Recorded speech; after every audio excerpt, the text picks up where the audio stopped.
नमस्कार दोस्तों, चैनल पर न्यू हो तो फटाक से सब्सक्राइब कर दो। आज मैं आपको बताने वाला हूं आज की तारीख में जो इंडियन आर्मी ने ऑपरेशन किया है, ऑपरेशन सिंदूर के बारे में मैं पूरी डिटेल दूंगा आपको। तो वीडियो में अंत तक जरूर बने रहना पूरी जानकारी के लिए। तो देखो, जैसा कि आपको पता होगा कि 22 अप्रैल 2025 को क्या हुआ था। पहलगाम में जो टूरिस्ट थे वो अपना मजे कर रहे थे और कई सारे आतंकी आए, लगभग 4 बताए जा रहे थे, और लोगों को किस तरह मार के चले गए, धर्म पूछ पूछ के मारा। इनफैक्ट एक नेपाली नागरिक तक को मार दिया। उस टाइम पे यूएस के वाइस प्रेसिडेंट इंडिया आए हुए थे। कितनी शर्म की बात है कि दूसरे देश का इतना बड़ा पोस्ट का आदमी इंडिया आया हुआ है और यहाँ पर सिविलियन अटैक हो जाए। देखो, आर्मी पर अटैक होता है तो आर्मी और टेररिस्ट की लड़ाई चलती है। आर्मी उनको गोली मार सकती है क्योंकि वो आर्म्ड होते हैं, उनके पास बंदूकें होती हैं, बॉम्ब्स होते हैं, सब कुछ होता है। लेकिन जब सिविलियंस पे अटैक होता है, सिविलियंस खुद को बचाने को कुछ नहीं कर सकता, सिर्फ भाग सकता है और पीछे से उसे गोली लग जाएगी। क्योंकि सिविलियंस, हमारे यहाँ के सिविलियंस इतने ट्रेंड नहीं है, इनफैक्ट कहीं के ट्रेंड नहीं होते हैं। तो वहाँ पे बहुत सारे सिविलियंस मारे गए। कुछ तो ऐसे भी थे जिनकी नई नई शादी हुई थी, किसी की 4 दिन पहले, किसी की 10 दिन पहले, और बहुत बुरा हुआ था। तो उसके बाद से लगातार इंडिया का जो इकोनॉमिक स्ट्राइक थी वो तो जारी थी। मतलब 22 अप्रैल को ही पहलगाम अटैक हुआ था और 23 से इंडिया ने एक्शन लेना शुरू कर दिया था। पाकिस्तान के लिए एयर स्पेस बंद कर दिया और इंडस वाटर ट्रीटी खत्म कर दी। क्योंकि ये जो इंडस नदी का पानी है वो 80% पाकिस्तान यूज़ करता था, 20% हम यूज़ करते थे। लेकिन इंडिया ने कहा अभी ट्रीटी तोड़ रहे हैं हम, और डैम बंद कर दिया अपना, पाकिस्तान में पानी भेजना बंद कर दिया। तो उससे पाकिस्तान की फसलों को, पाकिस्तान के किसानों को बहुत ऑलरेडी नुकसान हो रहा उसी दिन से। इंडिया ने अपना एयर स्पेस बंद कर लिया। इंडियन एयरलाइन कंपनीज डेली का बताते हैं कि 7 से 8 करोड़ रुपए देती है पाकिस्तान को कि हाँ, उनका मतलब हम उनके से अपना फ्लाइट निकाल लें। लेकिन ये भी गया तो मतलब पाकिस्तान से पूरे ट्रेड बंद कर दी है कि अब यहाँ से व्यापार नहीं होगा। तो पाकिस्तान को डेली का लगभग 120 करोड़ का नुकसान ऑलरेडी इंडिया दे रहा है, डेली पर डे का।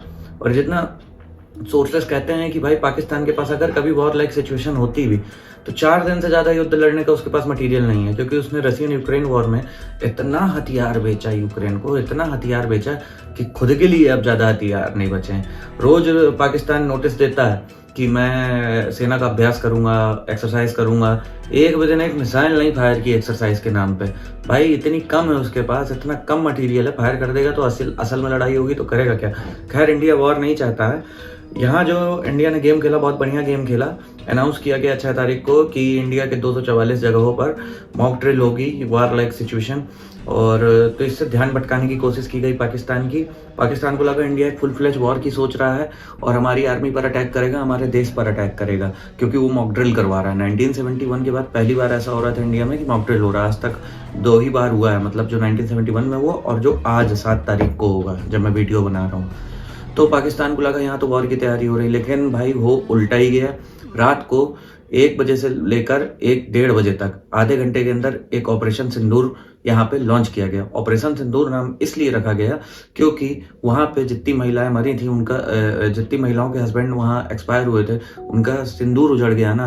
तो ये एक बहुत अच्छा संकेत था इंडियन गवर्नमेंट की साइड से कि इस ऑपरेशन का नाम ऑपरेशन सिंदूर रखा गया। इतनी अभी डिटेल्स निकल कर आ रही हैं। तो रात को 2 मिसाइलें तो पानी से छोड़ी गई हैं, जो पानी में हमारा एयरक्राफ्ट खड़े रहते हैं, फाइटर एयरक्राफ्ट। तो 2 मिसाइल पिनाका उससे छोड़ी गई हैं कराची और रावलपिंडी के पास, जो आतंकवादियों के ट्रेनिंग कैंप थे। शुरुआत उन्हीं से हुई, पहली और दूसरी मिसाइल नेवी द्वारा छोड़ी गई। और 7 मिसाइलें और, मतलब कि 9 आतंकवादी अड्डों को निपटाया गया है। कोई भी सिविलियन को नहीं मारा गया है। पहली बात आप लोग ये समझ लीजिए, पाकिस्तान का कोई नागरिक नहीं मरा है, पाकिस्तान की सेना पर ये कोई अटैक नहीं है।